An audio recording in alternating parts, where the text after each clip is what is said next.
Share کرنا چاہتا ہوں وہ ہے ذکر اللہ۔ سامعین محترم، اللہ تعالیٰ فرماتے ہیں فَاذْكُرُونِي أَذْكُرْكُمْ وَاشْكُرُوا لِي وَلَا تَكْفُرُونَ۔ تم مجھ کو یاد کرو، میں تم کو یاد کروں گا۔ تم مجھ کو اپنی مجلس میں یاد کرو، میں تم کو اس سے بھی افضل یعنی فرشتوں کی مجلس میں یاد کروں گا۔ آج پوری دنیا کا انسان اپنے دل کا اطمینان ڈھونڈ رہا ہے۔ جتنا وہ اطمینان ڈھونڈنے کی کوشش کر رہا ہے اتنی ہی بے چینی بڑھتی جا رہی ہے۔ اللہ تعالیٰ فرماتے ہیں یاد رکھو الا بذکر اللہ تطمئن القلوب، بے شک اللہ تعالیٰ کا ذکر وہ چیز ہے جس سے دلوں کو اطمینان نصیب ہوتا ہے۔ نبی کریم صلی اللہ علیہ وسلم نے ارشاد فرمایا کہ ذکر کرنے والا اور ذکر نہ کرنے والا ان دونوں کی مثال زندہ اور مردہ کسی ہے، کہ ذکر کرنے والا زندہ اور ذکر نہ کرنے والا مردہ ہے۔ ذکر کرنے سے اللہ تعالیٰ کا دھیان پیدا ہوتا ہے، اللہ تعالیٰ کا دھیان برے کاموں سے روکتا ہے اور اچھے کاموں پر آمادہ کرتا ہے۔ اللہ تعالیٰ کے دھیان کے بغیر کیا ہوا عمل کھوکھلا اور بے اثر ہے۔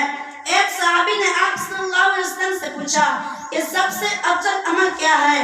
تو آپ صلی اللہ علیہ وسلم نے ارشاد فرمایا کہ تمہاری موت اس حال میں ہے کہ تمہاری زبان اللہ تعالیٰ کے ذکر سے تر ہو۔ یہ اسی وقت ہو سکتا ہے جب آپ نے دنیا میں ذکر کا اہتمام کیا ہوگا۔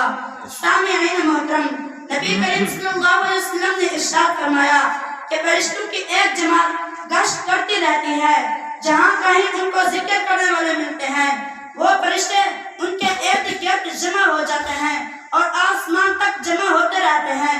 جب وہ ذکر کی مجلس ختم ہو جاتی ہے تو فرشتے اللہ میاں کے پاس آتے ہیں۔ اللہ تعالیٰ باوجود ہر چیز کے جاننے کے پھر بھی پوچھتے ہیں کہ تم کہاں سے آئے ہو؟ تو فرشتے عرض کرتے ہیں باری تعالیٰ تیرے فلاں فلاں بندوں سے آئے ہیں۔ اللہ تعالیٰ فرماتے ہیں میرے بندے کیا کر رہے تھے؟ تو فرشتے عرض کرتے ہیں باری تعالیٰ وہ تیری تسبیح اور تیری پاکی بیان کرنے میں لگے ہوئے تھے اور زمین و آسمان کے پیدا ہونے میں غور کر رہے تھے اور کہہ رہے تھے کہ یا اللہ تو نے یہ ساری چیزیں بے پیدا تو پیدا کی ہی نہیں، ہم تیری تسبیح بیان کرتے ہیں، تو ہمیں جہنم کے عذاب سے بچا لیجئے۔ سامعین محترم، حدیث بہت لمبی ہے، میں اس کو مختصر کرتا ہوں۔ اللہ تعالیٰ فرماتے ہیں فرشتوں گواہ رہو میں نے ان سب کو معاف کر دیا ہے۔ ایک فرشتہ عرض کرتا ہے باری تعالیٰ ان میں سے ایک بندہ کسی کام کی غرض کے آیا تھا اور اس مجلس کا شریک نہیں تھا۔ اللہ تعالیٰ فرماتے ہیں یہ ایسی بابرکت مجلس ہے کہ اس کے ساتھ بیٹھنے والا بھی محروم نہیں رہتا، لہذا میں نے اس کو بھی بخش دیا ہے اور معاف کر دیا ہے۔